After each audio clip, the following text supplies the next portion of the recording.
Hello all, welcome to ദിശ academy. എൻ്റെ പേര് ജിതിൻ.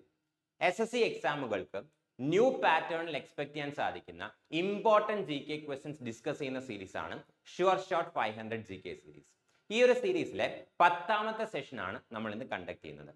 ലാസ്റ്റ് 9 സെക്ഷൻസ് ആയിട്ട് നമ്മൾ 100 ക്വസ്റ്റ്യൻസ് ഡിസ്കസ് ചെയ്തു ആൻഡ് അതുമായിട്ട് റിലേറ്റ് ചെയ്തിട്ടുള്ള കീ പോയിന്റ്സും ഡിസ്കസ് ചെയ്തു. സോ ഇൻ ഇഫക്ട് നിങ്ങളുടെ കയ്യിൽ ഇപ്പോൾ ഒരു 250 ക്വസ്റ്റ്യൻസിലുള്ള കണ്ടന്റ് ഓൾറെഡി കിട്ടിയിട്ടുണ്ട്.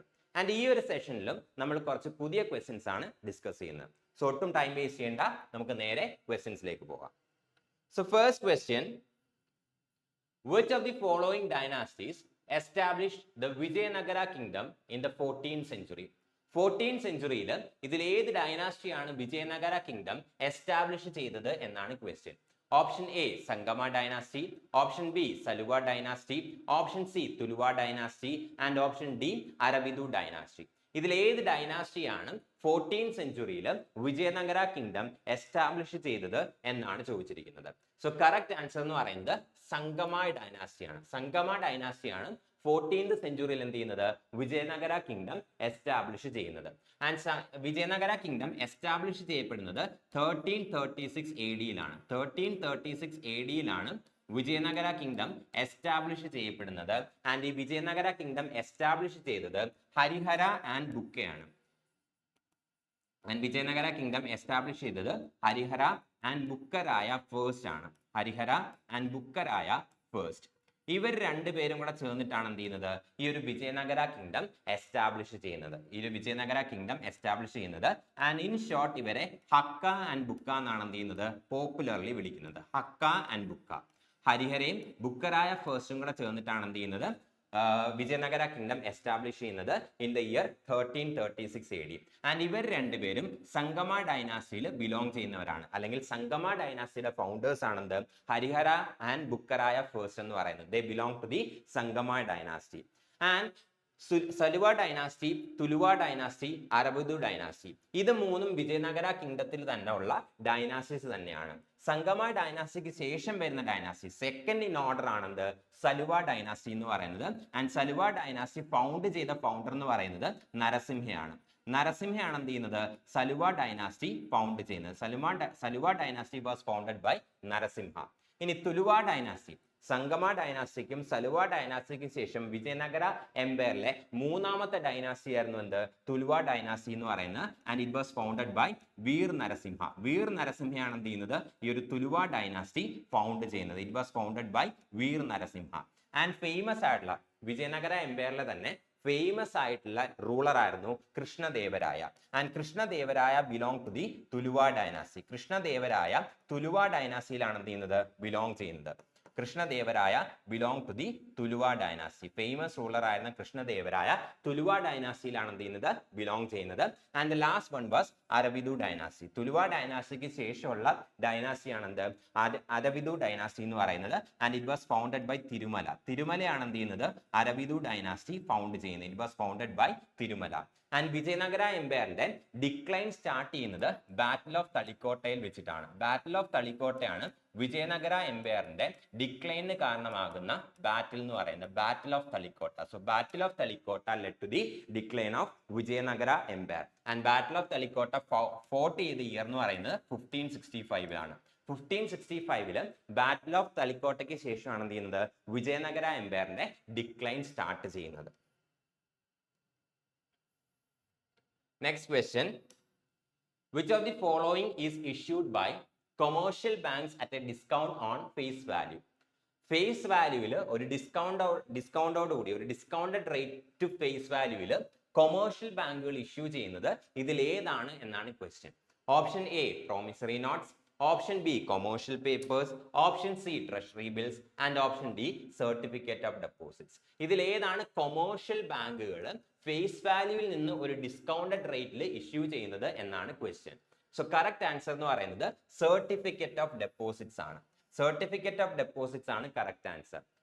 ആൻഡ് സർട്ടിഫിക്കറ്റ് ഓഫ് ഡെപ്പോസിറ്റ് എന്ന് പറയുന്നത് ഇറ്റ്സ് ബേസിക്കലി ഒരു പീസ് ഓഫ് പേപ്പർ ആണ്. സോ സർട്ടിഫിക്കറ്റ് ഓഫ് ഡെപ്പോസിറ്റ് എന്ന് പറയുന്നത് കൊമേഴ്ഷ്യൽ ബാങ്കുകൾ ഷോർട്ട് ടേമിലേക്ക്, short term means 7 days to 364 days. So commercial ബാങ്കുകൾ 7 days to 364 days ടൈം പീരീഡിൽ 7 ദിവസം മുതൽ 364 ഡേയ്സ് വരെയുള്ള ടൈം പീരീഡിലേക്ക് ഫണ്ട്സ് റേസ് ചെയ്യുന്നതിന് വേണ്ടിയിട്ട് ഇഷ്യൂ ചെയ്യുന്ന ഒരു ഷോർട്ട് ടേം ഫൈനാൻഷ്യൽ ഇൻസ്ട്രുമെന്റ് ആണെന്ത് സർട്ടിഫിക്കറ്റ് ഓഫ് ഡെപ്പോസിറ്റ് എന്ന് പറയുന്നത്. ആൻഡ് സർട്ടിഫിക്കറ്റ് ഓഫ് ഡെപ്പോസിറ്റ് എന്ന് പറയുന്നത് സേ ഫോർ എക്സാമ്പിൾ ഒരു ബാങ്കിന് 10 crore റുപ്പീസ് റേസ് ചെയ്യണമെന്ന് വിചാരിക്കാം. ഒരു എക്സാമ്പിൾ ആയിട്ട് കൺസിഡർ ചെയ്യുക. ഒരു ബാങ്കിന് ഒരു 10 crore റുപ്പീസിന്റെ ഫൈനാൻഷ്യൽ ഷോർട്ടേജ് വന്നു. സോ ഈ ഒരു ബാങ്കിന് എന്ത് ചെയ്യണം? ആ ഒരു ഫൈനാൻഷ്യൽ ഷോർട്ടേജ് നികത്തുന്നതിന് വേണ്ടിയിട്ട് ഫണ്ട്സ് റേസ് ചെയ്യണം. ആൻഡ് ഈ ഒരു ഷോർട്ട് പീരീഡ് ഓഫ് ടൈമിലേക്ക് ഒരു 7 ഡേയ്സിലായിരിക്കും ചിലപ്പോൾ ഒരു ഷോർട്ടേജ് വന്നിട്ടുള്ളത്. അങ്ങനെയാണെങ്കിൽ ഒരു കൊമേഴ്ഷ്യൽ ബാങ്ക് എന്ത് ചെയ്യും? ഒരു സർട്ടിഫിക്കറ്റ് ഓഫ് ഡെപ്പോസിറ്റ് ഇഷ്യൂ ചെയ്യും. ഈ സർട്ടിഫിക്കറ്റ് ഓഫ് ഡെപ്പോസിറ്റിന് ഒരു ഫേസ് വാല്യൂ ഉണ്ടാവും. സോ ഈ ബാങ്കിന് എത്രയാണോ എമൗണ്ട് വേണ്ടത്, സേ ഫോർ എക്സാമ്പിൾ 10 crores ആണെന്നുണ്ടെങ്കിൽ ഈ കൊമേഴ്ഷ്യൽ ബാങ്ക് എന്ത് ചെയ്യും? 10 crore റുപ്പീസ് വാല്യൂ ഉള്ള സർട്ടിഫിക്കറ്റ് ഓഫ് ഡെപ്പോസിറ്റ് ഇഷ്യൂ ചെയ്യും. ഈ സർട്ടിഫിക്കറ്റ് ഓഫ് ഡെപ്പോസിറ്റ് എന്ന് പറയുന്ന ഒരു പീസ് ഓഫ് പേപ്പർ ആണ്, ഒരു ലീഗൽ ഡോക്യുമെന്റ് ആണ്. ആൻഡ് ഈ ഒരു ലീഗൽ ഡോക്യുമെന്റിന് ഒരു വാല്യൂ കാണും. ആ വാല്യൂവിനെ വിളിക്കുന്ന പേരാണെന്ത്? Face value. അതായത് സർട്ടിഫിക്കറ്റ് ഓഫ് ഡെപ്പോസിറ്റിൽ എത്രയാണോ വാല്യൂ ആയിട്ട് മെൻഷൻ ചെയ്തിരിക്കുന്നത് അതാണെന്ത്? ഇതിന്റെ original value or face value എന്ന് പറയുന്നത്. സോ ഫേസ് വാല്യൂ 10 crore ആണെങ്കിൽ ബാങ്കുകൾ എന്ത് ചെയ്യും? ഒരു ഡിസ്കൗണ്ടഡ് റേറ്റിലായിരിക്കും ഈ സർട്ടിഫിക്കറ്റ് ഓഫ് ഡെപ്പോസിറ്റ് സെല്ല് ചെയ്യുന്നത്. അതായത് ഏതെങ്കിലും ഒരാൾക്ക്, സോ ഫോർ എക്സാമ്പിൾ ബാങ്കിന് 10 crore റുപ്പീസ് എന്ത് ചെയ്യണം? റേസ് ചെയ്യണം. ബാങ്ക് എന്ത് ചെയ്യും? 10 crore റുപ്പീസ് ഫേസ് വാല്യൂ ഉള്ള ഒരു സർട്ടിഫിക്കറ്റ് ഓഫ് ഡെപ്പോസിറ്റ് ഇഷ്യൂ ചെയ്യും. ആൻഡ് എന്നിട്ട് എന്ത് ചെയ്യും? അത് മാർക്കറ്റിൽ ഒരു ഡിസ്കൗണ്ടഡ് റേറ്റിൽ സെയിലിന് വെക്കും. Say for example 9 crore rupees. Bank പറയുന്നു എൻ്റെ കയ്യിൽ 10 crore റുപ്പീസ് ഫേസ് വാല്യൂ ഉള്ള ഒരു സർട്ടിഫിക്കറ്റ് ഓഫ് ഡെപ്പോസിറ്റ് ഉണ്ട്, ഇതിന് 9 crore റുപ്പീസ് നിങ്ങൾ എനിക്ക് തന്നാൽ മതി. 7 ഡേയ്സ് കഴിയുമ്പോൾ, 7 ഡേയ്സ് ആണ് ഇതിന്റെ മെച്യൂരിറ്റി പീരീഡ്, 7 ഡേയ്സ് കഴിയുമ്പോൾ ഈ ഒരു സർട്ടിഫിക്കറ്റ് ഓഫ് ഡെപ്പോസിറ്റുമായിട്ട് വന്നു കഴിഞ്ഞാൽ ഞാൻ എന്ത് ചെയ്യാം? 10 crore റുപ്പീസ് നിങ്ങൾക്ക് തിരിച്ച് പ്രൊവൈഡ് ചെയ്യാം എന്നെന്ത് ചെയ്യും? ബാങ്ക് പറയും. സോ ഒരു ഡിസ്കൗണ്ടഡ് റേറ്റിൽ ഫേസ് വാല്യൂ എത്രയാണോ അതിൽ നിന്ന് ഒരു ഡിസ്കൗണ്ടഡ് റേറ്റിലായിരിക്കും എന്ത് ചെയ്യുന്നത്? ഈ ഒരു സർട്ടിഫിക്കറ്റ് ഓഫ് ഡെപ്പോസിറ്റ് കൊമേഴ്ഷ്യൽ ബാങ്കുകൾ ഇഷ്യൂ ചെയ്യുന്നത്. ഇനി സർട്ടിഫിക്കറ്റ് ഓഫ് ഡെപ്പോസിറ്റ് ഇഷ്യൂ ചെയ്യാനുള്ള അതോറിറ്റി എന്ന് പറയുന്നത് ഷെഡ്യൂൾഡ് കൊമേഴ്ഷ്യൽ ബാങ്കുകൾക്കും reserve bank of India permit ചെയ്തിട്ടുള്ള ഫൈനാൻഷ്യൽ ഇൻസ്റ്റിറ്റ്യൂഷൻസിനുമാണ്. ഷെഡ്യൂൾഡ് കൊമേഴ്ഷ്യൽ ബാങ്കുകൾക്കും RBI പെർമിറ്റ് ചെയ്തിട്ടുള്ള ചില ഫൈനാൻഷ്യൽ ഇൻസ്റ്റിറ്റ്യൂഷൻസിന് മാത്രമേ എന്ത് ചെയ്യാൻ സാധിക്കൂ? സർട്ടിഫിക്കറ്റ് ഓഫ് ഡെപ്പോസിറ്റ് ഇഷ്യൂ ചെയ്യാനായിട്ട് സാധിക്കൂ. കോപ്പറേറ്റീവ് ബാങ്കുകൾക്ക്, സോ കോപ്പറേറ്റീവ് ബാങ്കുകൾക്കും അതുപോലെ തന്നെ റീജിയണൽ റൂറൽ ബാങ്കുകൾക്കും, കോപ്പറേറ്റീവ് ബാങ്കുകൾക്കും അതുപോലെ തന്നെ റീജിയണൽ റൂറൽ ബാങ്കുകൾക്കും എന്ത് ചെയ്യാൻ പറ്റില്ല? ഈ ഒരു സർട്ടിഫിക്കറ്റ് ഓഫ് ഡെപ്പോസിറ്റ് ഇഷ്യൂ ചെയ്യാനായിട്ട് സാധിക്കില്ല. Commercial banks, so cooperative banks and regional rural banks cannot issue CD. അവർക്ക് രണ്ടുപേർക്കും എന്ത് ചെയ്യാൻ സാധിക്കില്ല? സർട്ടിഫിക്കറ്റ് ഓഫ് ഡെപ്പോസിറ്റ് ഇഷ്യൂ ചെയ്യാനായിട്ട് സാധിക്കില്ല. ഷെഡ്യൂൾഡ് കൊമേഴ്ഷ്യൽ ബാങ്കുകൾക്കും reserve bank of India permit ചെയ്തിട്ടുള്ള ചില ഫൈനാൻഷ്യൽ ഇൻസ്റ്റിറ്റ്യൂഷൻസിനും മാത്രമേ സർട്ടിഫിക്കറ്റ് ഓഫ് ഡെപ്പോസിറ്റ് ഇഷ്യൂ ചെയ്യാൻ സാധിക്കൂ. കോപ്പറേറ്റീവ് ബാങ്കുകൾക്കും ഇഷ്യൂ ചെയ്യാൻ പറ്റില്ല. അതുപോലെ തന്നെ റീജിയണൽ റൂറൽ ബാങ്ക്സിനും RRBസിനും എന്ത് ചെയ്യാൻ പറ്റില്ല? ഇഷ്യൂ ചെയ്യാനായിട്ട് സാധിക്കില്ല.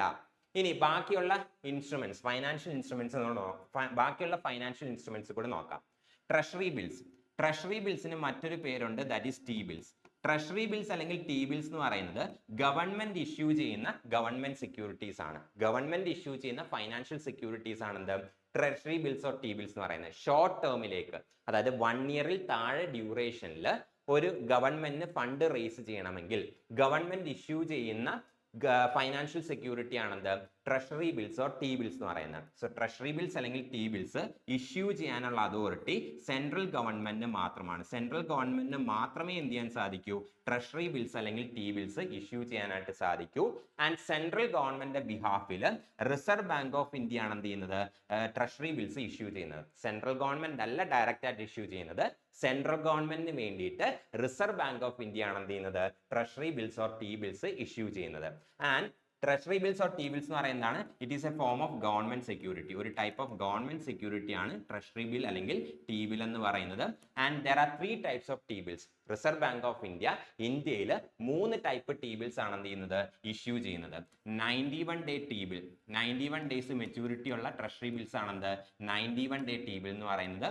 ആൻഡ് 182 ഡേ ടി ബിൽ, 182 ദിവസം ഓർ 182 ഡേയ്സ് മെച്യൂരിറ്റി ഉള്ള ബിൽസ് ആണെന്ത്?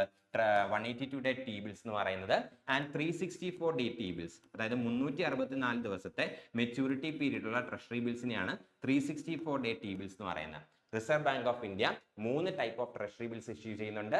91 day T bill, 182 day T bill and 364 day T bill. And treasury ബിൽസിന് മറ്റൊരു പേര് കൂടിയുണ്ട്, that is zero coupon bonds. Treasury ബിൽസിനെ വിളിക്കുന്ന മറ്റൊരു പേരാണെന്ത്?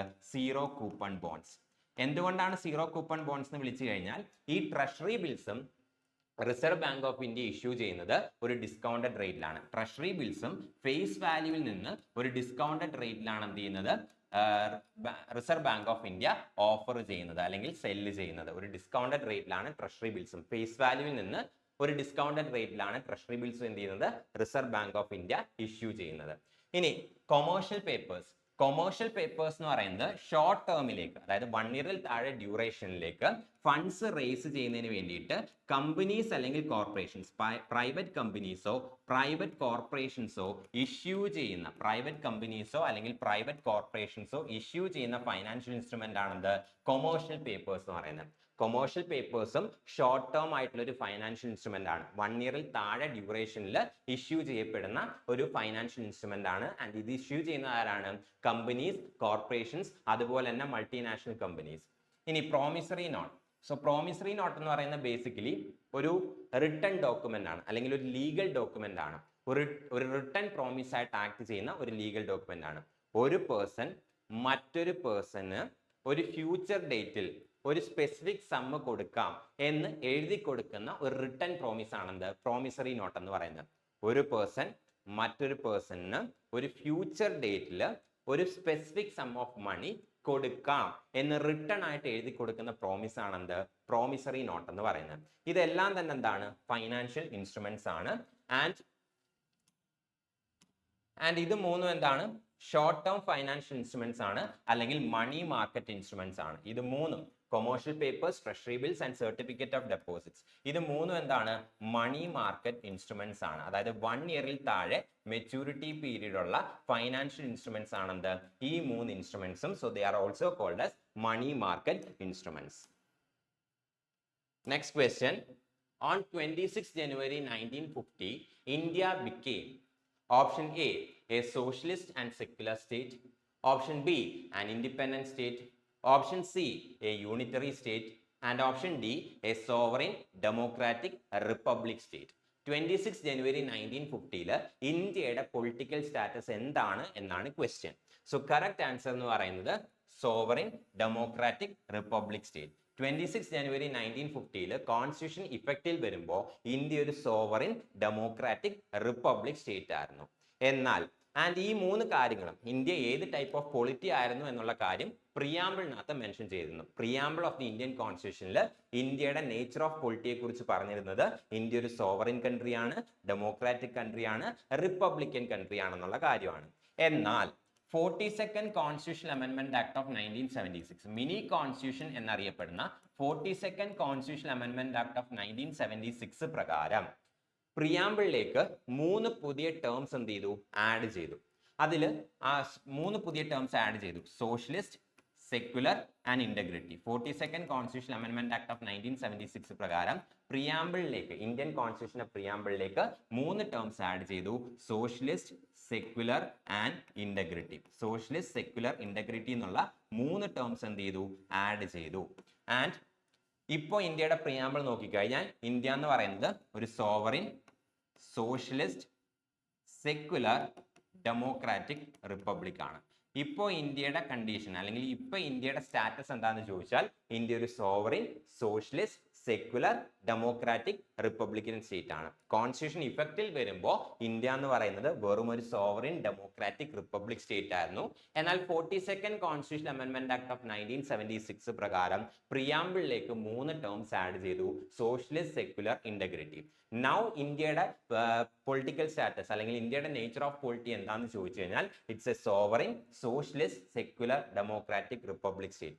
ഇപ്പോൾ ഇന്ത്യ എന്താണെന്ന് ചോദിച്ചു കഴിഞ്ഞാൽ ആൻസർ ഇതാണ്: sovereign, socialist, secular, democratic republic. 26 ജനുവരി 1950 ഇന്ത്യ വെറും ഒരു sovereign, democratic and republican state ആയിരുന്നു. But now India is a sovereign, socialist, secular, democratic republican state. വിജയദശമിയുടെ ഭാഗമായിട്ട് ദിശ അക്കാഡമി ഒരു വിജയദശമി ഓഫർ ഇപ്പോൾ ലോഞ്ച് ചെയ്തിട്ടുണ്ട്. ദിശ അക്കാഡമിയുടെ SSC, RRB, ബാങ്ക് ഏത് ഓൺലൈൻ കോഴ്സ് നിങ്ങൾ പർച്ചേസ് ചെയ്താലും നിങ്ങൾക്ക് ഫ്ലാറ്റ് 20% ഓഫർ ഇപ്പോൾ അവൈലബിൾ ആണ്. ഏത് കോഴ്സിനും, എല്ലാ കോഴ്സസിനും ഈ ഒരു 20% ഓഫർ നിങ്ങൾക്ക് അവൈലബിൾ ആണ്. ആൻഡ് ഈ ഒരു ഓഫർ എന്ന് പറയുന്നത് September 28 സ്റ്റാർട്ട് ചെയ്ത് October 2 വരെയാണ് ഈ ഒരു ഓഫർ വാലിഡ് ആയിട്ടുള്ളത്. ഓൺലൈൻ കോഴ്സസിന് എല്ലാം തന്നെ SSC, RRB ആൻഡ് ബാങ്ക് എല്ലാ ഓൺലൈൻ കോഴ്സസിനും ഈ ഒരു 20% ഓഫർ അവൈലബിൾ ആണ്. ആൻഡ് ആ ഒരു 20% ഓഫർ അവൈൽ ചെയ്യുന്നതിന് വേണ്ടിയിട്ട് നിങ്ങൾ അപ്ലൈ ചെയ്യേണ്ട കൂപ്പൺ കോഡ് എന്ന് പറയുന്നത് Vijay20 എന്നുള്ള കൂപ്പൺ കോഡാണ്. ഈ ഓഫറിനെ കുറിച്ചോ കോഴ്സസിനെ കുറിച്ചോ എന്തെങ്കിലും ഫർദർ ഇൻഫർമേഷൻ ആവശ്യമുണ്ടെന്നുണ്ടെങ്കിൽ ഈ ഒരു നമ്പറിൽ കോൺടാക്ട് ചെയ്താൽ മതി. 8075753676 and one more number 7012615062. എന്തെങ്കിലും ഇൻഫർമേഷൻസ് ആവശ്യമുണ്ടെങ്കിലോ കോഴ്സസിൽ ജോയിൻ ചെയ്യാൻ താല്പര്യമുണ്ടെങ്കിലോ ഈ നമ്പറിൽ കോൺടാക്ട് ചെയ്താൽ മതി. ഇൻട്രസ്റ്റഡ് ആണെങ്കിൽ നിങ്ങൾക്ക് ജോയിൻ ചെയ്യാം. ഈ ഒരു ഓഫർ എന്ത് ചെയ്യാം, പ്രയോജനപ്പെടുത്താം. Next question, which of the following is not associated with the Industrial Policy Resolution 1956? 1956 industrial policy റെസൊല്യൂഷനുമായിട്ട് ബന്ധപ്പെടാത്ത സ്റ്റേറ്റ്മെന്റ് ഓർ ബന്ധപ്പെടാത്ത കാര്യം ഇതിലേതാണ് എന്നാണ് ചോദിച്ചിരിക്കുന്നത്. Option A, a system of licences for the private sector was introduced. Option B, it classified industries in 3 categories. Option C, it form the basis of the third 5-year plan. Option D, regional equality was promoted. ഇതിലേതാണ് industrial policy റെസൊല്യൂഷനുമായിട്ട് associate ചെയ്യാത്തത് എന്നാണ് question. So correct answer എന്ന് പറയുന്നത് it's option C, that is it form the basis of the third 5-year plan. Industrial policy resolution 1956 third 5-year പ്ലാനിന്റെ basis ആയിട്ട് എന്ത് ചെയ്തിട്ടില്ല, ആക്ട് ചെയ്തിട്ടില്ല. ഇനി എന്താണ് ഈ ഇൻഡസ്ട്രിയൽ പോളിസി റെസൊല്യൂഷൻ എന്ന് ചോദിച്ചാൽ, ഈ ഒരു ഇൻഡസ്ട്രിയൽ പോളിസി റെസൊല്യൂഷൻ ഓഫ് 1956 ഇന്ത്യയിലുള്ള ഇൻഡസ്ട്രീസിനെ എന്ത് ചെയ്തു, 3 ക്ലാസിഫൈ ചെയ്തു. ഇന്ത്യയിലുള്ള ഇൻഡസ്ട്രീസിനെ 3 കാറ്റഗറീസ് ആയിട്ട് ഡിവൈഡ് ചെയ്തു. ഫസ്റ്റ് വൺ ആയിരുന്നു ഷെഡ്യൂൾ എ ഇൻഡസ്ട്രീസ് എന്ന് പറയുന്നത്. എന്താണ് ഈ ഷെഡ്യൂൾ എ ഇൻഡസ്ട്രീസ് എന്ന് ചോദിച്ചാൽ, ഗവൺമെന്റിന് അല്ലെങ്കിൽ സ്റ്റേറ്റിന് മൊണോപ്പൊളി ഉള്ള ഇൻഡസ്ട്രീസ് ആയിരുന്നു ഷെഡ്യൂൾ എയിൽ പ്ലേസ് ചെയ്തിരുന്ന ഇൻഡസ്ട്രീസ് എന്ന് പറയുന്നത്. ആൻഡ് ഈ ഒരു സെക്ടറിൽ അല്ലെങ്കിൽ ഷെഡ്യൂൾ എയിൽ പറഞ്ഞിരിക്കുന്ന ഇൻഡസ്ട്രീസിൽ പ്രൈവറ്റ് സെക്ടർ അലൗഡ് അല്ലായിരുന്നു, unless and until national importance പിക്ചറിലേക്ക് വന്നാൽ. നാഷണൽ ഇമ്പോർട്ടൻസിന്റെ കാര്യത്തിനും അല്ലാതെ മറ്റൊരു കാര്യത്തിനും അല്ലെങ്കിൽ മറ്റൊരു ഗ്രൗണ്ട്സിലും ഈ ഒരു സെക്ടറിൽ ഷെഡ്യൂൾ എയിൽ പറഞ്ഞിരിക്കുന്ന ഇൻഡസ്ട്രിയൽ സെക്ടേഴ്സിൽ പ്രൈവറ്റ് സെക്ടറിനെ എന്ത് ചെയ്തിരുന്നില്ല, അലോ ചെയ്തിരുന്നില്ല. ഇനി അതുപോലെ തന്നെ രണ്ടാമത്തെ കാറ്റഗറി ആയിരുന്നു ഷെഡ്യൂൾ ബി ഇൻഡസ്ട്രീസ് എന്ന് പറയുന്നത്. ഷെഡ്യൂൾ ബി ഇൻഡസ്ട്രീസിൽ സ്റ്റേറ്റിനും അതുപോലെ തന്നെ പ്രൈവറ്റ് സെക്ടറിനും എന്ത് ചെയ്യായിരുന്നു, ഇൻഡസ്ട്രീസ് എസ്റ്റാബ്ലിഷ് ചെയ്യായിരുന്നു, അതുപോലെ തന്നെ എക്സ്പാൻഡും ചെയ്യായിരുന്നു. ആൻഡ് ഷെഡ്യൂൾ സി ഇൻഡസ്ട്രീസ് അടുത്ത കാറ്റഗറി ആയിരുന്നു ഷെഡ്യൂൾ സി ഇൻഡസ്ട്രീസ്. ഷെഡ്യൂൾ എയിലും ഷെഡ്യൂൾ ബിയിലും ഇൻക്ലൂഡ് ചെയ്യാത്ത ഇൻഡസ്ട്രീസ് ആണെന്ത്, ഷെഡ്യൂൾ സിയിൽ ഇൻക്ലൂഡ് ചെയ്യുന്നത്. IPR 1956 ഇൻഡസ്ട്രീസിനെ 3 ക്ലാസിഫൈ ചെയ്തു. ഷെഡ്യൂൾ എ ഇൻഡസ്ട്രീസ് എന്ന് പറയുമ്പോൾ സ്റ്റേറ്റിന് മോണോപ്പൊളിയുള്ള ഇൻഡസ്ട്രീസ് ആയിരുന്നു ഷെഡ്യൂൾ എ ഇൻഡസ്ട്രീസ് എന്ന് പറയുന്നത്. ആൻഡ് ഈ ഒരു ഷെഡ്യൂൾ എയിൽ 17 ഇൻഡസ്ട്രീസിനെ ഗവൺമെന്റ് പ്ലേസ് ചെയ്യുന്നു. 17 ഇൻഡസ്ട്രീസ് ഷെഡ്യൂൾ ഇൻഡസ്ട്രീസ് ആയിട്ട് പ്ലേസ് ചെയ്യുന്നു. ആൻഡ് ഈ 17 ഇൻഡസ്ട്രീസിലും ഗവൺമെന്റിന് മോണോപ്പൊളി ഉണ്ടായിരുന്നു, പ്രൈവറ്റ് സെക്ടറിനെ അലോ ചെയ്തിരുന്നില്ല. ഷെഡ്യൂൾ ബി ഇൻഡസ്ട്രീസ് എന്ന് പറയുമ്പോൾ ഇവിടെ സ്റ്റേറ്റും പ്രൈവറ്റ് സെക്ടറും എന്ത് ചെയ്യുന്നു, ഇൻഡസ്ട്രീസ് എസ്റ്റാബ്ലിഷ് ചെയ്യാൻ. ഷെഡ്യൂൾ ബിക്കകത്തുള്ള ഇൻഡസ്ട്രീസിൽ സ്റ്റേറ്റിനും അതുപോലെ തന്നെ പ്രൈവറ്റ് സെക്ടറിനും ഇൻഡസ്ട്രീസ് എസ്റ്റാബ്ലിഷ് ചെയ്യായിരുന്നു, ഇൻഡസ്ട്രീസ് എക്സ്പാൻഡ് ചെയ്യായിരുന്നു. ഷെഡ്യൂൾ സി എന്ന് പറയുമ്പോൾ ഷെഡ്യൂൾ എക്കകത്തും ഷെഡ്യൂൾ ബിക്കകത്തും ഇൻക്ലൂഡ് ചെയ്യാത്ത ഇൻഡസ്ട്രീസ് ആണ് എന്ത് ചെയ്തത്, ഷെഡ്യൂൾ സിക്കകത്ത് ഇൻക്ലൂഡ് ചെയ്തിരുന്നത്. ആൻഡ് ഇവിടെ സിസ്റ്റം ഓഫ്, സോ അതുകൊണ്ട് തന്നെ എന്താണ് സെക്കൻഡ് സ്റ്റേറ്റ്മെന്റ് കറക്റ്റ് ആണ്. It classified industries in 3 categories. അതുപോലെ തന്നെ പ്രൈവറ്റ് സെക്ടർ എന്ത് ചെയ്തു, ഒരു സിസ്റ്റം ഓഫ് ലൈസൻസസ് കൊണ്ടുവന്നിരുന്നു. അതായത് ഷെഡ്യൂൾ ബിയും ഷെഡ്യൂൾ സിയും നോക്കിക്കഴിഞ്ഞാൽ അവിടെ എന്തായിരുന്നു, പ്രൈവറ്റ് സെക്ടറിന് ലൈസൻസസിന്റെ ആവശ്യം ഉണ്ടായിരുന്നു. ആൻഡ് റീജിയണൽ ഇക്വാളിറ്റി എന്ത് ചെയ്തിട്ടുണ്ട്, ഈ ഒരു ഇൻഡസ്ട്രിയൽ പോളിസി റെസൊല്യൂഷനകത്ത് പ്രൊമോട്ട് ചെയ്തിട്ടുണ്ട്. ആൻഡ് റോങ് ആയിട്ടുള്ള സ്റ്റേറ്റ്മെന്റ് അല്ലെങ്കിൽ ഇൻകറക്റ്റ് സ്റ്റേറ്റ്മെന്റ് എന്ന് പറയുന്നത് സി ആണ്. ബിക്കോസ് ഇതെന്തല്ല, തേർഡ് 5-year പ്ലാന്റെ ബേസിസ് ആയിട്ട് ആക്ട് ചെയ്തിട്ടില്ല. Next question, which of the following statements are incorrect vis-a-vis features of the Indian Constitution? First statement, the Constitution empowers the Prime Minister to proclaim 3 types of emergencies. Second statement, a reservation policy is there to uplift the disadvantaged sections of the society. Third statement, the Supreme Court has no power of judicial review. Fourth statement the constitution provides for universal adult suffrage. ഈ 4 സ്റ്റേറ്റ്മെന്റ്സിൽ ഏതൊക്കെ statements ആണ് incorrect എന്നാണ് ചോദിച്ചിരിക്കുന്നത്. Option A 1 and 2, option B 2 and 4, option C 1 and 3, option D 3 and 4. ഇതിൽ ഏതൊക്കെ statements ആണ് incorrect ആയിട്ടുള്ള statement എന്നാണ് ചോദിച്ചിരിക്കുന്നത്.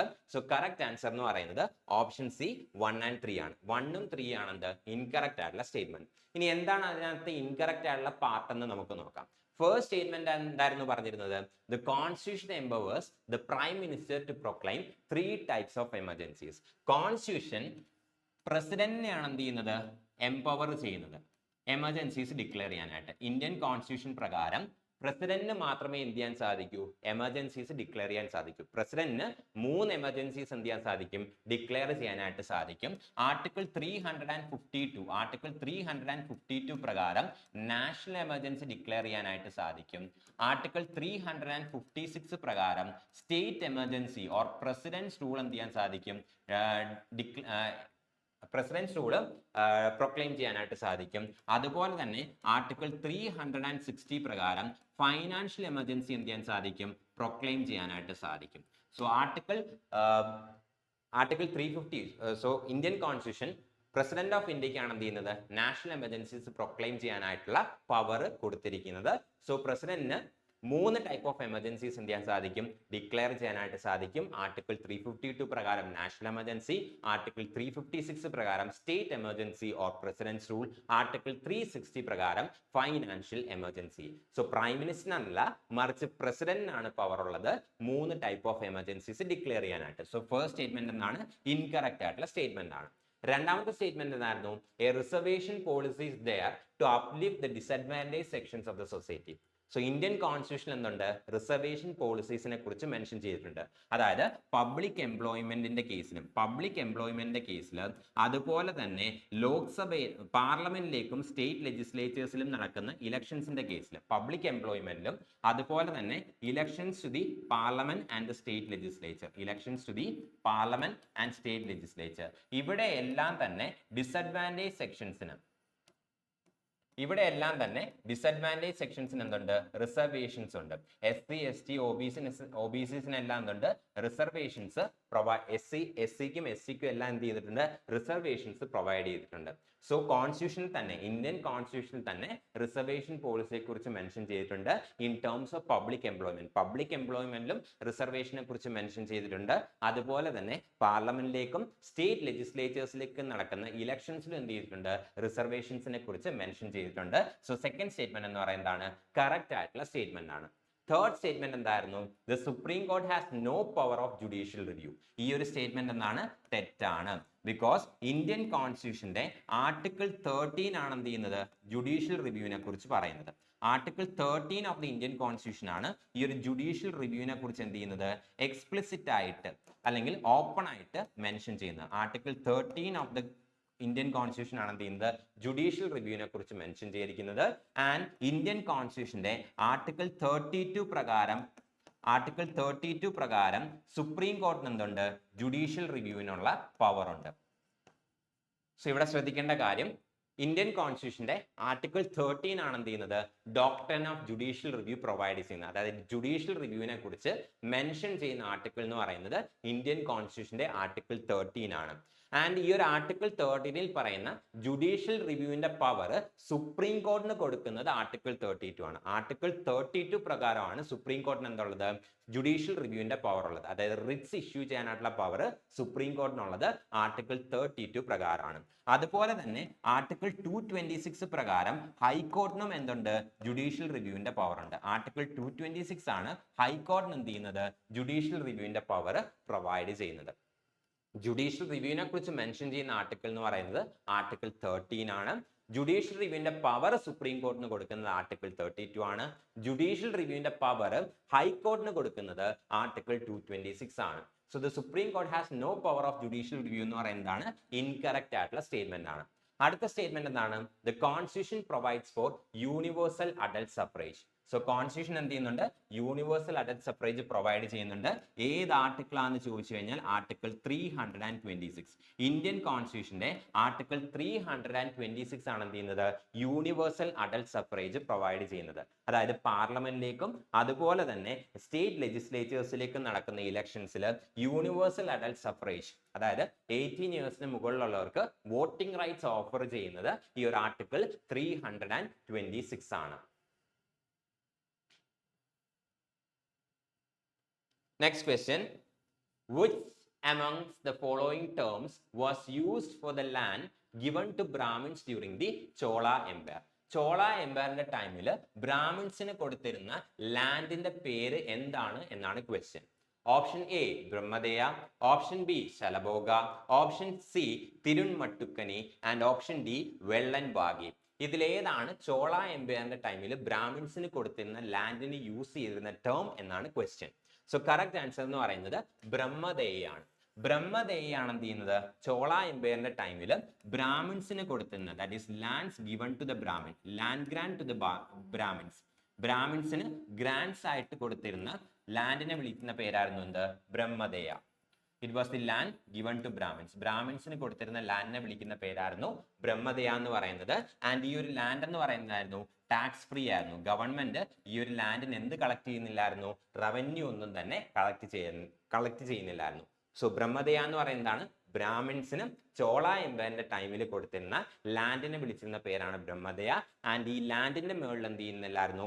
ഗവൺമെന്റ് അല്ലെങ്കിൽ ആ ചോള എംപയർ ടാക്സ് ഒന്നും തന്നെ എന്ത് ചെയ്യുന്നില്ലായിരുന്നു? കളക്ട് ചെയ്യുന്നില്ലായിരുന്നു. ആൻഡ് ഈ ഒരു ബ്രഹ്മദേയ ലാൻഡിനെ നോക്കി നടത്തുന്നതിന് വേണ്ടിയിട്ട് അല്ലെങ്കിൽ അഡ്മിനിസ്റ്റർ ചെയ്യുന്നതിന് വേണ്ടിയിട്ട് ബ്രാഹ്മിൻസിന്റെ ഒരു ഓർഗനൈസേഷൻ ഉണ്ടായിരുന്നു. ആ ഓർഗനൈസേഷനെ വിളിച്ചിരുന്ന പേരാണ് എന്ത്? സഭ എന്ന് പറയുന്നത്. സോ സഭ എന്താന്ന് ചോദിച്ചാൽ ബ്രഹ്മദേയ ലാൻഡ്സ് അഡ്മിനിസ്റ്റർ ചെയ്യുന്നതിന് വേണ്ടിയിട്ട് ബ്രാഹ്മിൻസിന്റെ ഒരു ഓർഗനൈസേഷൻ ഉണ്ടായിരുന്നു. That was called as the sabha. സഭയാണ് ബ്രഹ്മദേയ ലാൻഡ്സ് എന്ത് ചെയ്തത്? നോക്കി നടത്തിക്കൊണ്ടിരുന്നത്. ബ്രാഹ്മിൻസിന്റെ കയ്യിലുള്ള ബ്രഹ്മദേയ ലാൻഡ്സ് നോക്കി നടത്തുന്നതിന് വേണ്ടിയിട്ട് ഫോം ചെയ്ത ഓർഗനൈസേഷൻ ആണെന്ത്? സഭ എന്ന് പറയുന്നത്. ഇനി ബാക്കിയുള്ള ടേംസും കൂടെ നോക്കാം. ശലഭോഗ. ശലഭോഗ എന്താന്ന് ചോദിച്ചാൽ സ്കൂളുകൾക്ക് വേണ്ടിയിട്ട് മാറ്റി വെച്ചിരുന്ന ലാൻഡ് ആണെന്ത്? ശലഭോഗ എന്ന് പറയുന്നത്. So Shalabhoga were the land reserved for schools. സ്കൂളുകൾക്ക് വേണ്ടിയിട്ട് മാറ്റി വെച്ചിരുന്ന, so land reserved for schools, സ്കൂളുകൾക്ക് വേണ്ടിയിട്ട് മാറ്റി വെച്ചിരുന്ന ലാൻഡ്സിനെ വിളിച്ച പേരായിരുന്നു എന്ത്? ശലഭോഗ എന്ന് പറയുന്നത്. They were the land reserve for the schools. Shalabhoga എന്ന് പറയുന്നത് സ്കൂൾസിന് വേണ്ടിയിട്ട് മാറ്റി വെച്ചിരുന്ന ലാൻഡാണ് ശലഭോഗ എന്ന് പറയുന്നത്. ഇൻ തിരുൺമട്ടുക്കനി. എന്താണ് ഈ തിരുൺമട്ടുക്കനി എന്ന് ചോദിച്ചു കഴിഞ്ഞാൽ they were the land given to temples. ടെമ്പിൾസിന്, ക്ഷേത്രങ്ങൾക്ക് കൊടുത്തിരുന്ന ലാൻഡ്സിനെ വിളിച്ചിരുന്ന പേരാണെന്ത്? Tirunamattukkani. They were the land given to the temples. ക്ഷേത്രങ്ങൾക്ക് കൊടുത്തിരുന്ന ലാൻഡിനെ വിളിച്ചിരുന്ന പേരാണ് തിരുൺമട്ടുക്കനി. ആൻഡ് ഈ തിരുൺമട്ടുക്കനി എന്തായിരുന്നു? ടാക്സ് ഫ്രീ ആയിരുന്നു. ഈ ലാൻഡിനകത്തും ടാക്സ് ഒന്നും തന്നെ എന്ത് ചെയ്യുന്നില്ലായിരുന്നു? Government collect ചെയ്യുന്നില്ലായിരുന്നു. ഇനി എന്താണ് ഈ വെള്ളൻവാഗ എന്ന് ചോദിച്ചു കഴിഞ്ഞാൽ നോൺ ബ്രാഹ്മിൻ പെസൻസിന്റെ കയ്യിലുള്ള ലാൻഡിനെ വിളിക്കുന്ന പേരാണെന്ത്? വെള്ളൻവാഗ. നോൺ ബ്രാഹ്മിൻ പെസൻസിന്റെ കയ്യിലുള്ള ലാൻഡിനെ വിളിക്കുന്ന പേരാണെന്ത്? Vellanvagai. They were the land of the non Brahmin peasants. Non Brahmin പെസൻസിന്റെ കയ്യിലുള്ള ലാൻഡിനെ വിളിക്കുന്ന പേരാണെന്ത്? വെള്ളൻവാഗ. ആൻഡ് ഈ വെള്ളൻവാഗയിൽ എന്ത് ചെയ്തിരുന്നു? ഗവൺമെന്റ് ടാക്സ് ഇമ്പോസ് ചെയ്തിരുന്നു. വെള്ളൻവാഗയിൽ നിന്ന് ഗവൺമെന്റ് ടാക്സ് കളക്ട് ചെയ്തിരുന്നു. So these were the taxes during the Chola Empire. Chola എംപയറിന്റെ ടൈമിൽ ഉണ്ടായിരുന്ന ടാക്സസ് ആണ് ഈ 4 ബ്രഹ്മദേയ എന്ന് പറയുന്നത് ബ്രാഹ്മിൻസിന് കൊടുത്തിരുന്ന ലാൻഡ് ആണ് ബ്രഹ്മദേയ എന്ന് പറയുന്നത്. ശലഭോഗ എന്ന് പറയുന്നത് സ്കൂൾസിന് റിസർവ് ചെയ്തിരുന്ന ലാൻഡ് ആണ് ശലഭോഗ എന്ന് പറയുന്നത്. തിരുൺമട്ടുക്കനി എന്ന് പറയുന്നത് ടെമ്പിൾസിന്, ക്ഷേത്രങ്ങൾക്ക് കൊടുത്തിരുന്ന ലാൻഡ് ആണ് തിരുൺമട്ടുക്കനി എന്ന് പറയുന്നത്. ആൻഡ് നോൺ ബ്രാഹ്മിൻ പെസൻസിന്റെ കയ്യിലുള്ള ലാൻഡ് ആണെന്ത്? വെള്ളൻവാഗ എന്ന് പറയുന്നത്. സോ ഇതെല്ലാം ആ ചോള എംപയറിന്റെ ടൈമിൽ ഉണ്ടായിരുന്ന ലാൻഡ് സിസ്റ്റം എന്ന് പറയുന്നത്. Next question. Which of the following statements is correct about the 5-year plan? 5-year പ്ലാനുമായിട്ട് ബേസ് ചെയ്തിട്ടുള്ള 4 സ്റ്റേറ്റ്മെന്റ്സ് ആണ് തന്നിരിക്കുന്നത്. ഇതിൽ ഏതാണ് കറക്റ്റ് എന്നാണ് question. Option A, all 5-year plans have equal rates of growth. Option B, the Planning Commission was constituted in 1951. Option C, the President was the ex-officio chairperson of the Planning Commission. And option D, the first 5-year plan was started in 1951. So correct answer എന്ന് പറയുന്ന option D ആണ്. The first 5-year plan was started in 1951. ഈ 4 സ്റ്റേറ്റ്മെന്റ്സിൽ last statement ആണ് എന്ത് 5-year പ്ലാനിനെ സംബന്ധിച്ച് correct ആയിട്ടുള്ള statement എന്ന് പറയുന്നത്. ഫസ്റ്റ് സ്റ്റേറ്റ്മെന്റ് നോക്കുക, all 5-year plans have equal rate of growth. ഈ ഒരു സ്റ്റേറ്റ്മെന്റ് എന്താണ്? ഔട്ട് റൈറ്റ്ലി തെറ്റാണ്. പല 5-year പ്ലാനും, അതായത് എല്ലാ 5-year പ്ലാന്റെയും റേറ്റ് ഓഫ് ഗ്രോത്ത് എന്ന് പറയുന്നതായിരുന്നു ഡിഫറെന്റ് ആയിരുന്നു. സോ ഫസ്റ്റ് സ്റ്റേറ്റ്മെന്റ് എന്താണ്? ഇൻകറക്റ്റ് ആയിട്ടുള്ള സ്റ്റേറ്റ്മെന്റ് ആണ്. രണ്ടാമത്തെ സ്റ്റേറ്റ്മെന്റ് എന്താണ്? The planning commission was constituted in 1950. ഈ ഒരു സ്റ്റേറ്റ്മെന്റും തെറ്റാണ്. പ്ലാനിംഗ് കമ്മീഷൻ കോൺസ്റ്റിറ്റ്യൂട്ട് ചെയ്യുന്നത് 1950ലാണ്. 1950ലാണ് എന്ത് ചെയ്യുന്നത്? പ്ലാനിംഗ് കമ്മീഷൻ കോൺസ്റ്റിറ്റ്യൂട്ട് ചെയ്യുന്നത്. ഒരു non constitutional non statutory body ആയിട്ടാണ് എന്ത് ചെയ്യുന്നത്? പ്ലാനിംഗ് കമ്മീഷൻ സെറ്റപ്പ് ചെയ്യുന്നത്. അതായത് കോൺസ്റ്റിറ്റ്യൂഷനകത്തുള്ള പ്രൊവിഷൻസിന്റെ ബേസിസിലോ അല്ല പാർലമെന്റ് പാസ്സാക്കിയ ഒരു ലോയുടെ പുറത്തോ അല്ല ഈ ഒരു ബോഡി ക്രിയേറ്റ് ചെയ്യുന്നത്. പകരം ഗവൺമെന്റിന്റെ ഒരു എക്സിക്യൂട്ടീവ് റെസൊല്യൂഷന്റെ പുറത്താണ്. അതാണ് non constitutional non statutory body എന്ന് പറയുന്നത്. So planning commission of India എന്ന് പറയുന്നത് ഒരു നോൺ കോൺസ്റ്റിറ്റ്യൂഷണൽ നോൺ സ്റ്റാറ്റ്യൂട്ടറി ബോഡിയാണ്. നോൺ കോൺസ്റ്റിറ്റ്യൂഷണൽ നോൺ സ്റ്റാറ്റ്യൂട്ടറി ബോഡിയാണ് എന്ത്? പ്ലാനിംഗ് കമ്മീഷൻ എന്ന് പറയുന്നത്. കോൺസ്റ്റിറ്റ്യൂഷന്റെ പ്രൊവിഷൻസിന്റെ ബേസിസിലും അല്ല ക്രിയേറ്റ് ചെയ്തത്, പാർലമെന്റ് ലോയുടെ ബേസിസിലും അല്ല ക്രിയേറ്റ് ചെയ്തത്. പകരം ഗവൺമെന്റിന്റെ ഒരു റെസൊല്യൂഷന്റെ ബേസിസിൽ, ഒരു പ്രമേയത്തിന്റെ ബേസിസിലാണ് എന്ത് ചെയ്യുന്നത്? പ്ലാനിംഗ് കമ്മീഷൻ സെറ്റപ്പ് ചെയ്യുന്നത്. മൂന്നാമത്തെ സ്റ്റേറ്റ്മെന്റ് എന്തായിരുന്നു? The president was the ex officio chairperson of the planning commission. So planning കമ്മീഷന്റെ എക്സ് ഒഫീഷ്യോ ചെയർപേഴ്സൺ എന്ന് പറയുന്ന പ്രസിഡന്റ് അല്ല, മറിച്ച് പ്രൈം മിനിസ്റ്റർ ഓഫ് ഇന്ത്യ ആണ്. പ്രൈം മിനിസ്റ്റർ ആണെന്ത്? പ്ലാനിംഗ് കമ്മീഷൻ ഓഫ് ഇന്ത്യയുടെ എക്സ് ഒഫീഷ്യോ ചെയർപേഴ്സൺ എന്ന് പറയുന്നത്. Prime minister of India is the ex officio chairperson of the planning commission. And last statement correct ആയിരുന്നു. The first 5-year plan was started in the year 1951. 1951 മുതൽ 56 വരെയുള്ള period ആണ് എന്ത്? First 5-year പ്ലാന്റെ period എന്ന് പറയുന്നത്. Next question. Article 20 of the Constitution of India is related to dash. Indian കോൺസ്റ്റിറ്റ്യൂഷന്റെ article 20 എന്തുമായിട്ട് relate ചെയ്തിരിക്കുന്നു എന്നാണ് ചോദിച്ചിരിക്കുന്നത്. Option A abolition of titles, option B protection in respect of conviction for offences, option C freedom to manage religious affairs and option D equality of opportunities in matters of public employment. ഇതിൽ ഏതാണ് article 20 relate ചെയ്തിരിക്കുന്നത്, അല്ലെങ്കിൽ article 20ൽ ഇതിൽ എന്തിനെ കുറിച്ചാണ് പറഞ്ഞിരിക്കുന്നത് എന്നാണ് ചോദിച്ചിരിക്കുന്നത്. സോ കറക്റ്റ് ആൻസർ എന്ന് പറയുന്നത് ഓപ്ഷൻ ബി ആണ്, protection in respect of conviction for offences. Article 20 of the constitution deals with protection in respect of conviction for offences. Protection in respect of conviction for offences. ഇനി abolition of titles. Abolition of ടൈറ്റിൽസിനെ കുറിച്ച് deal ചെയ്യുന്ന article എന്ന് പറയുന്നത് article 18 ആണ്. Article 18 of the Constitution deals with abolition of titles. Protection in respect of conviction of offenses ക്വസ്റ്റ്യനിൽ പറഞ്ഞ പോലെ തന്നെ ആർട്ടിക്കിൾ 20 ആണ് എന്ത് ചെയ്യുന്നത്? ഈ ഒരു പ്രൊവിഷനെ കുറിച്ച് പറയുന്നത്. And freedom to manage religious affairs. Freedom to manage religious affairs എന്ന് പറയുന്നത് it is included in article 26 of the constitution. Indian കോൺസ്റ്റിറ്റ്യൂഷന്റെ ആർട്ടിക്കിൾ 26ലാണ് എന്ത് ചെയ്യുന്നത്? ഫ്രീഡം ടു മാനേജ് റിലീജിയസ് അഫയേഴ്സിനെ കുറിച്ച് മെൻഷൻ ചെയ്തിരിക്കുന്നത്. And equality of opportunity in matters of public employment എന്ന് പറയുന്നത് it's included in article 16 of the constitution. Indian കോൺസ്റ്റിറ്റ്യൂഷന്റെ ആർട്ടിക്കിൾ 16ലാണ് എന്തിനെ കുറിച്ച് പറഞ്ഞിരിക്കുന്നത്? Equality of opportunities in matters of public എംപ്ലോയ്മെന്റിനെ കുറിച്ച് എന്തിരിക്കുന്നത്? മെൻഷൻ ചെയ്തിരിക്കുന്നത്. സോ ഇതൊക്കെയാണ് എന്ത് ഇമ്പോർട്ടന്റ് ആയിട്ടുള്ള ആർട്ടിക്കിൾസ് എന്ന് പറയുന്നത്. Next question. Assertion. The Deen Dayal Antyodaya Yojana helps in reducing urban poverty. Reason. It provides skill training and financial support to the urban poor. First option. Option A. Both A and R are true and R is the correct explanation of A. Option B. Both A and R are true but R is not the correct explanation of A. Option C. A is true but R is false. Option D A is false but R is true. Assertion തന്നിട്ടുണ്ട്, reason തന്നിട്ടുണ്ട്, ഇത് തമ്മിലുള്ള relation ആണ് ചോദിച്ചിരിക്കുന്നത്. So correct answer എന്ന് പറയുന്നത് option A ആണ്. Both A and R are true and R is a correct explanation of A. Assertion എന്തായിരുന്നു പറയുന്നത്? The Deen Dayal Antyodaya Yojana helps in reducing urban poverty. Urban poverty അതുപോലെ തന്നെ റൂറൽ പോവേർട്ടി, ഇത് രണ്ടും എലിമിനേറ്റ് ചെയ്യുക എന്നുള്ളതാണ് എന്ത് ദീൻ ദയാൽ അന്ത്യോദയ യോജനയുടെ ഒബ്ജക്റ്റീവ് എന്ന് പറയുന്നത്. Urban poverty as well as rural poverty, ഇത് രണ്ടും റെഡ്യൂസ് ചെയ്യുക എന്നുള്ളതാണ് ദീൻ ദയാൽ അന്ത്യോദയ യോജനയുടെ എയിം എന്ന് പറയുന്നത്. ആൻഡ് അതിന് വേണ്ടിയിട്ട് ഈ ഒരു യോജന എന്താ ചെയ്യുന്നത്, ഈ ഒരു സ്കീം എന്താ ചെയ്യുന്നതെന്ന് ചോദിച്ചു കഴിഞ്ഞാൽ ഇവർക്ക് എന്ത് ചെയ്യുന്നു, സെൽഫ് എംപ്ലോയ്മെന്റിന് വേണ്ടിയിട്ടുള്ള ഓപ്പർച്യൂണിറ്റീസ് പ്രൊവൈഡ് ചെയ്യുന്നു ത്രൂ സ്കിൽ ഡെവലപ്മെന്റ്. ജനങ്ങളുടെ സ്കിൽസ് ഡെവലപ്പ് ചെയ്തുകൊണ്ട് അവർക്ക് സെൽഫ് എംപ്ലോയ്മെന്റ് ഓപ്പർച്യൂണിറ്റീസ് പ്രൊവൈഡ് ചെയ്യുക, അതുവഴി എന്ത് ചെയ്യുക, അവർക്ക് ഇൻകം കണ്ടെത്താനായിട്ടൊരു മാർഗം കൊടുക്കുക, and thereby reducing the poverty. ഇതാണ് ഈ ഒരു യോജനയുടെ എയിം എന്ന് പറയുന്നത്. സോ റീസൺ എന്തായിരുന്നു, ഇറ്റ് പ്രൊവൈഡ് സ്കിൽ ട്രെയിനിങ്, അതായത് ജനങ്ങൾക്ക് എന്ത് ചെയ്യുന്നുണ്ട്, സ്കിൽ ട്രെയിനിങ് പ്രൊവൈഡ് ചെയ്യുന്നുണ്ട്, അതുവഴി അവർക്ക് സെൽഫ് എംപ്ലോയ്മെന്റ് കണ്ടെത്തുന്നതിന് വേണ്ടിയിട്ട്. അതുപോലെ തന്നെ എന്ത് ചെയ്യുന്നുണ്ട്, ഫൈനാൻഷ്യൽ സപ്പോർട്ടും പ്രൊവൈഡ് ചെയ്യുന്നുണ്ട്. ആ ഒരു സ്കിൽ ട്രെയിനിങ്ങിന്റെ ഭാഗമായിട്ട് സെൽഫ് എംപ്ലോയ്മെന്റ് സ്റ്റാർട്ട് ചെയ്യുന്നതിന് വേണ്ടിയിട്ട് ഫൈനാൻഷ്യൽ സപ്പോർട്ടും എന്ത് ചെയ്യുന്നുണ്ട്, പ്രൊവൈഡ് ചെയ്യുന്നുണ്ട്. സോ എയും ട്രൂ ആണ്, അതുപോലെ തന്നെ റീസണും ട്രൂ ആണ്. ആൻഡ് എയുടെ കറക്റ്റ് എക്സ്പ്ലനേഷൻ ആണെന്ത്, ആർ എന്ന് പറയുന്നത്. പോവർട്ടി എങ്ങനെ റെഡ്യൂസ് ചെയ്യുന്നതെന്ന് ചോദിച്ചു കഴിഞ്ഞാൽ അവർക്ക് സ്കിൽ ട്രെയിനിങ്ങും ഫൈനാൻഷ്യൽ അസിസ്റ്റൻസും കൊടുത്തുകൊണ്ട് എന്ത് ചെയ്യുക, അവർക്ക് എംപ്ലോയ്മെന്റ് ഓപ്പർച്യൂണിറ്റീസും അതുപോലെ employment opportunities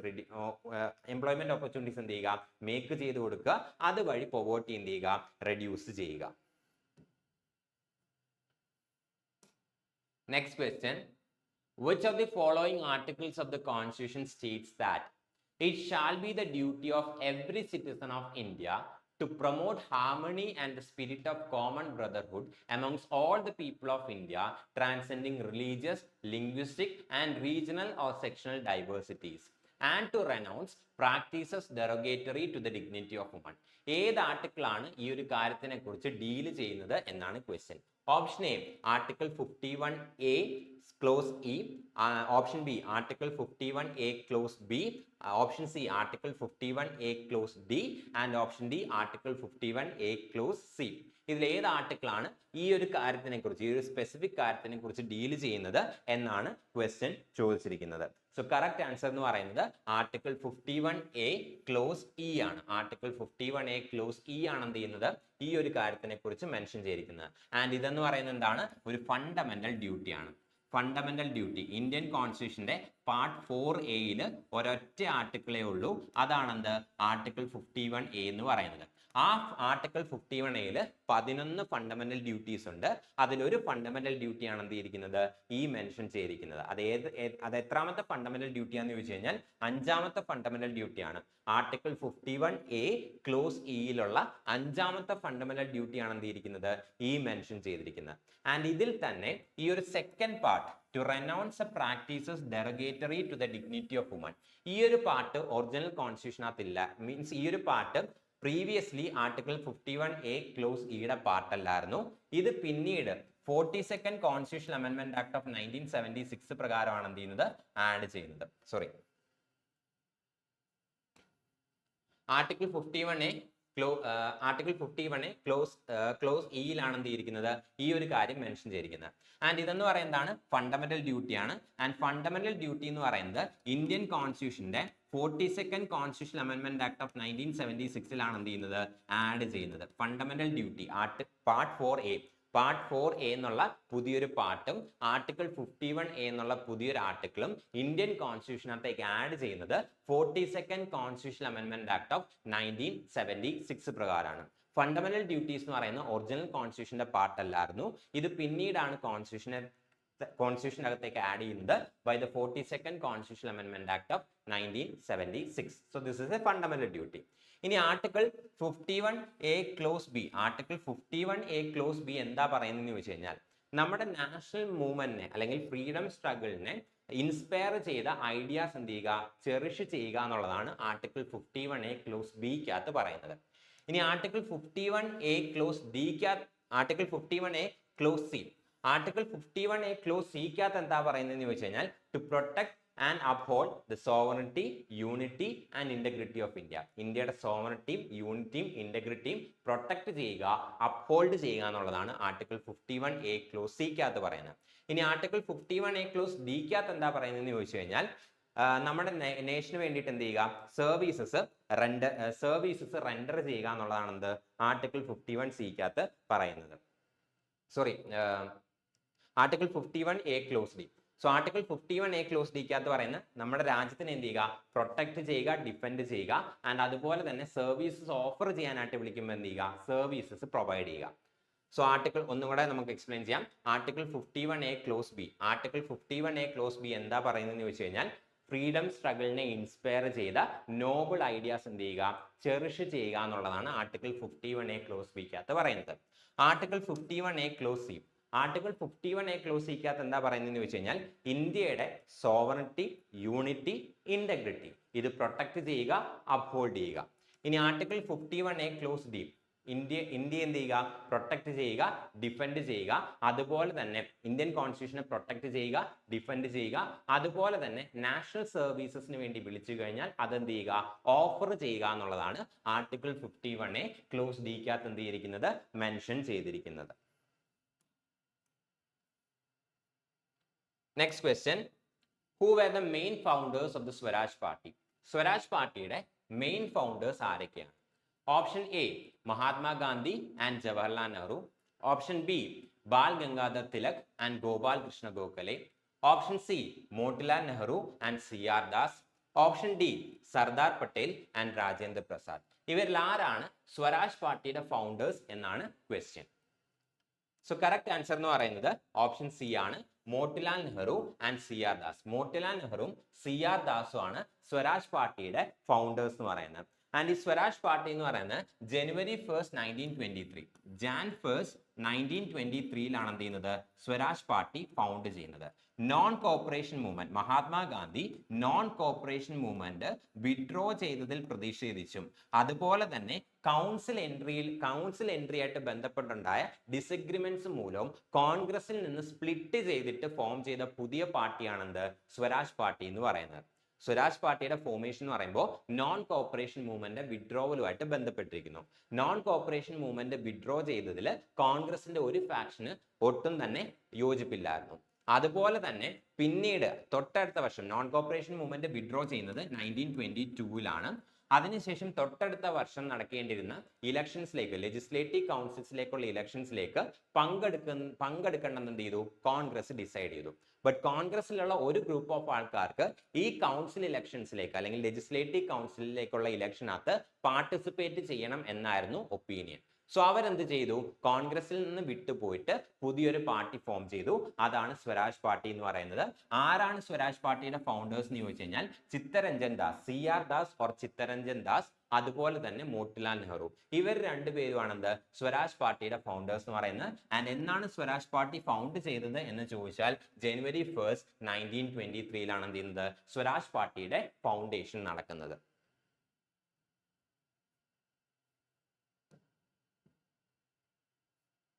Next question, who among the following Delhi Sultanate rulers took the policy of blood and iron to deal with the Mewati community?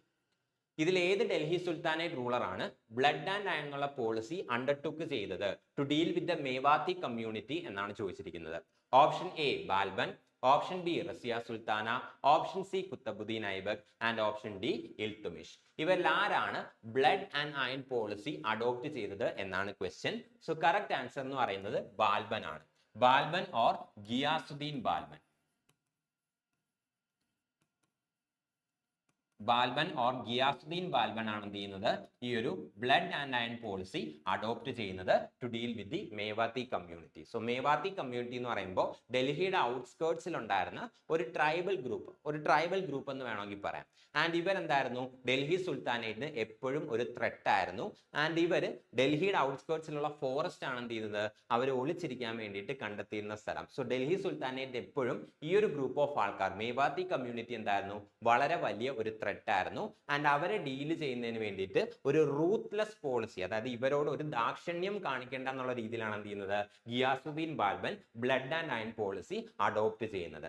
And Ghiyasuddin Balban എന്ന് പറയുന്നത് മാംലൂക്ക് ഡൈനാസിയിൽ പെടുന്ന ഒരു റൂളറാണ്. So he belongs to the Mamluk or slave dynasty. Mamluk dynasty അല്ലെങ്കിൽ slave ഡൈനാസ്റ്റിയിൽ belong ചെയ്യുന്ന റൂളറാണ് ആര്, ഗിയാസുദ്ദീൻ ബാൽബൻ എന്ന് പറയുന്നത്. ആരാണ് ഈ മാംലൂക്ക് ഡൈനാസ്റ്റി ഓർ സ്ലേവ് ഡൈനാസ്റ്റിയുടെ ഫൗണ്ടർ എന്ന് ചോദിച്ചു കഴിഞ്ഞാൽ ഇറ്റ് ഈസ് കുത്തബുദ്ദീൻ ഐബക്. കുത്തബുദ്ദീൻ ഐബക് ആണ് എന്ത് ചെയ്യുന്നത്, Mamluk dynasty or slave dynasty found ചെയ്യുന്നത്.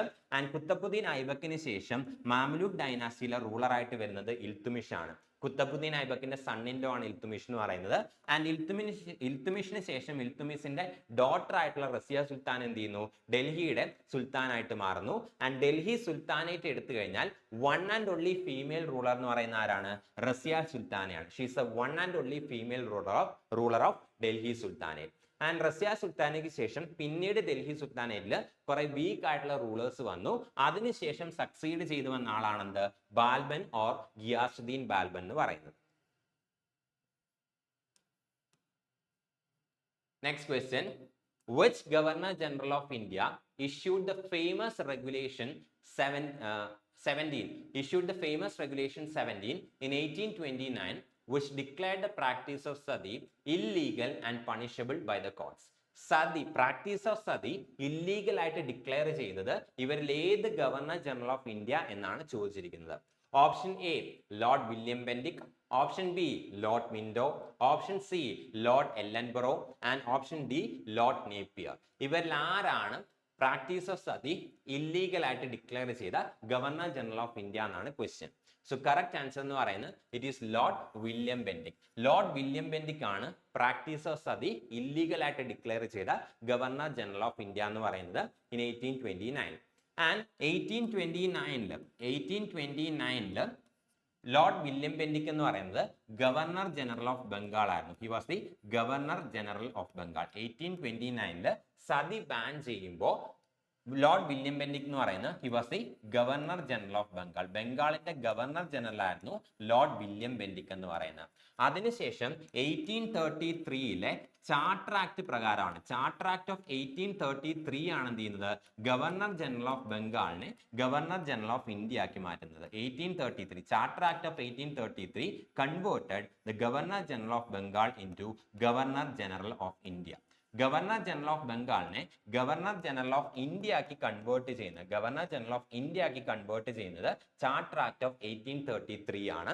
ചാർട്ടർ ആക്ട് ഓഫ് 1833 ഈ ഒരു ചേഞ്ച് കൊണ്ടുവന്നതിന് ശേഷം ഗവർണർ ജനറൽ ഓഫ് ബംഗാളിനെ ഗവർണർ ജനറൽ ഓഫ് ഇന്ത്യ ആക്കി മാറ്റിയതിനു ശേഷം ഇന്ത്യയുടെ ആദ്യത്തെ ഫസ്റ്റ് ഗവർണർ ജനറൽ ആയിട്ട് ആക്ട് ചെയ്യുന്നത് ആരാണ്, ലോർഡ് വില്യം ബെൻഡിക് ആണ്. So Lord William Bentinck is the first governor general of India. ഇന്ത്യയുടെ ഫസ്റ്റ് ഗവർണർ ജനറൽ ആരാന്ന് ചോദിച്ചാൽ, first governor general of India, ഇന്ത്യയുടെ ഫസ്റ്റ് ഗവർണർ ജനറൽ ആരാന്ന് ചോദിച്ചു കഴിഞ്ഞാൽ it is Lord William Bentinck. Charter act of 1833 ആണ് governor general of ബംഗാളിനെ governor general of India ആക്കി മാറ്റുന്നത്. ആൻഡ് ഈ ഒരു ചേഞ്ചിന് ശേഷം ആദ്യമായിട്ട് ഗവർണർ ജനറൽ ഓഫ് ഇന്ത്യ ആയിട്ട് മാറുന്നത് ലോർഡ് വില്യം ബെൻഡിക് ആണ്.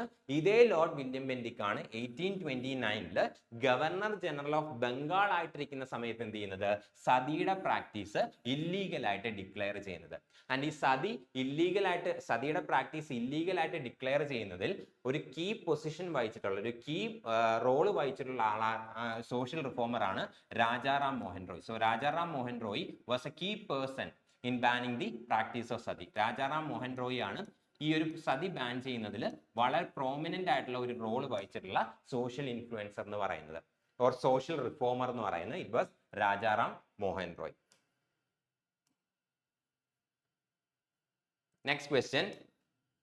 What is the primary aim of regional rural banks in India? ഇന്ത്യയിൽ റീജിയണൽ റൂറൽ ബാങ്ക്സിന്റെ പ്രൈമറി എയിം എന്താണെന്നാണ് ക്വസ്റ്റ്യൻ.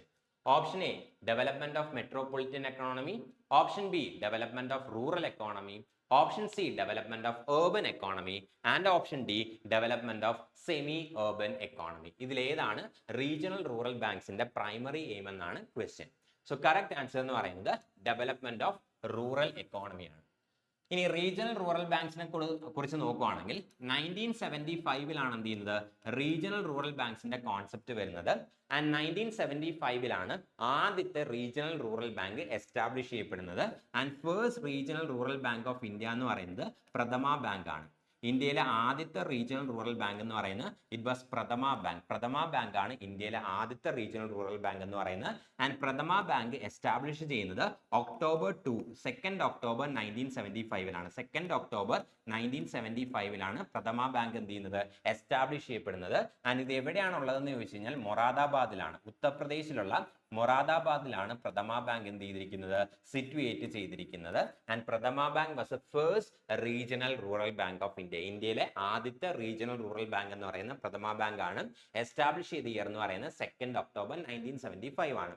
1975 എന്ത് ചെയ്യുന്നത് റീജിയണൽ റൂറൽ ബാങ്ക്സ് എന്നുള്ള കോൺസെപ്റ്റ് വരുന്നതും ആദ്യത്തെ റീജിയണൽ റൂറൽ ബാങ്ക് എസ്റ്റാബ്ലിഷ് ചെയ്യുന്നതും. ആൻഡ് ഈ റീജിയണൽ റൂറൽ ബാങ്ക്സിന്റെ ഒബ്ജക്റ്റീവ് എന്താണെന്ന് ചോദിച്ചു കഴിഞ്ഞാൽ റൂറൽ എക്കോണമിക്കും റൂറൽ ഏരിയാസിലും അതുപോലെ തന്നെ അഗ്രികൾച്ചറൽ സെക്ടറിന് എന്ത് ചെയ്യുക, ക്രെഡിറ്റ് പ്രൊവൈഡ് ചെയ്യുക, ലോൺ പ്രൊവൈഡ് ചെയ്യുക എന്നുള്ളതാണ് റീജിയണൽ റൂറൽ ബാങ്ക്സിന്റെ മെയിൻ ആയിട്ടുള്ള ഒബ്ജക്റ്റീവ് എന്ന് പറയുന്നത്.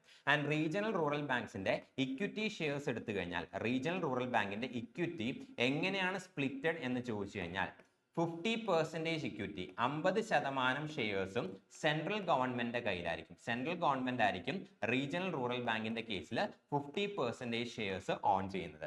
15% ഷെയർ 15% ഷെയർസ് എന്ന് പറയുന്നത് ഏത് സ്റ്റേറ്റിലാണോ ഈ ഒരു റീജിയണൽ റൂറൽ ബാങ്ക് സെറ്റപ്പ് ചെയ്യുന്നത് ആ ഒരു സ്റ്റേറ്റിലെ സ്റ്റേറ്റ് ഗവൺമെന്റിന്റെ കയ്യിലായിരിക്കും 15% ഷെയർസ് ഉണ്ടായിരിക്കുന്നത്. ആൻഡ് റിമൈനിങ് 35% ബാക്കിയുള്ള 35% എന്ന് പറയുന്നത് സ്പോൺസർ ബാങ്ക്സിന്റെ കയ്യിലായിരിക്കും. അതായത് വലിയ വലിയ കൊമേഴ്ഷ്യൽ ബാങ്കുകളായിരിക്കും എന്ത് ചെയ്യുന്നത് ഓരോ സ്റ്റേറ്റിലും റീജിയണൽ റൂറൽ ബാങ്ക്സിനെ സ്പോൺസർ ചെയ്യുന്നത്. ആ സ്പോൺസർ ബാങ്ക്സിന്റെ കയ്യിലായിരിക്കും 35% ഷെയർ ഉണ്ടാകുന്നത്.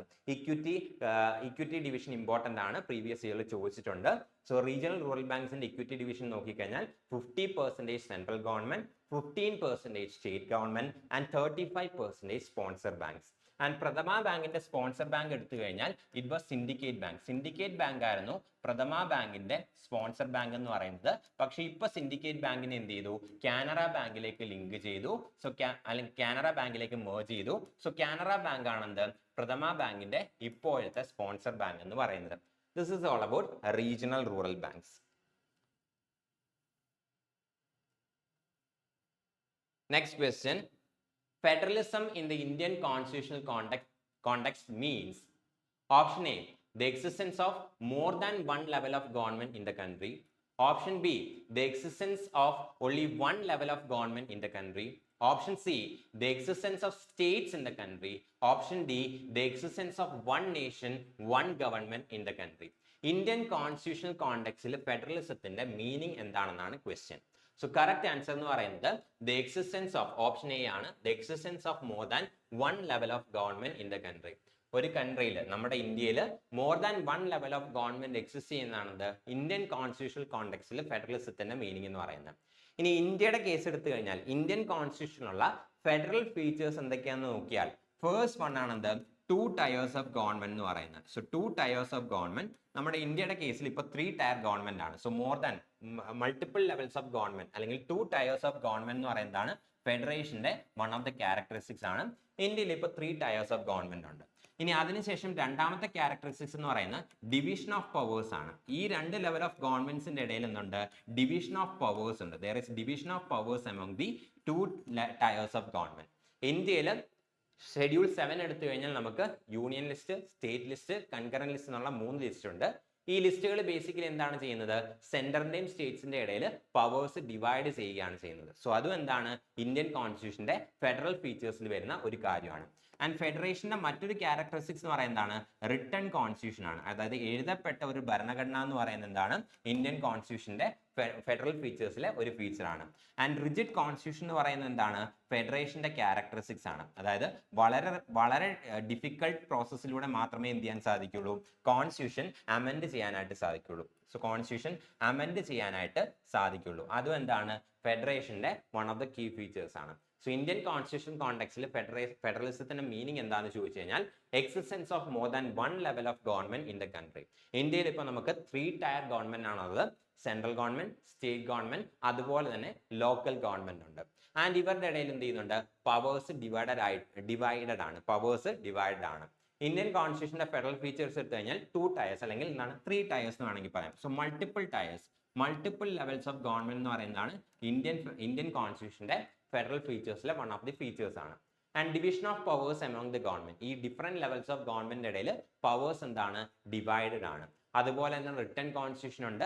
ആൻഡ് ഈ റിട്ടൺ കോൺസ്റ്റിറ്റ്യൂഷൻ ചേഞ്ച് ചെയ്യുക ഓർ അമെൻഡ് ചെയ്യുക എന്നുള്ളതാണ് എന്താണ് ഡിഫിക്കൽട്ട് ആയിട്ടുള്ള ഒരു പ്രൊസീജിയർ ആണ് എന്നുള്ളതും. റിജിഡ് കോൺസ്റ്റിറ്റ്യൂഷൻ, നമ്മുടെ കോൺസ്റ്റിറ്റ്യൂഷന്റെ ചില പ്രൊവിഷൻസ് ചേഞ്ച് ചെയ്യാനായിട്ട് എന്താണ് വളരെ ഡിഫിക്കൽട്ട് ആണ് ഓർ ലെങ്തി പ്രോസസ് ഉണ്ട്. അതാണ് റിജിഡ് കോൺസ്റ്റിറ്റ്യൂഷൻ കൊണ്ട് എന്ത് ചെയ്യുന്നത് മീൻ ചെയ്യുന്നത്. ഇതൊക്കെയാണ് ഇന്ത്യൻ കോണ്ടെക്സ്റ്റിൽ ഫെഡറലിസത്തിന്റെ മീനിങ് കൊണ്ട് നമ്മൾ മീൻ ചെയ്യുന്നത്. ഇത്രയും ക്വസ്റ്റ്യൻസ് ആണ് ഇന്നത്തെ ക്ലാസ്സിൽ നമ്മൾ ഡിസ്കസ് ചെയ്യാനായിട്ട് സെലക്ട് ചെയ്യുന്നത്. കൂടുതൽ ക്വസ്റ്റ്യൻസുമായിട്ട് നമുക്ക് നെക്സ്റ്റ് സെഷനിൽ മീറ്റ് ചെയ്യാം. താങ്ക്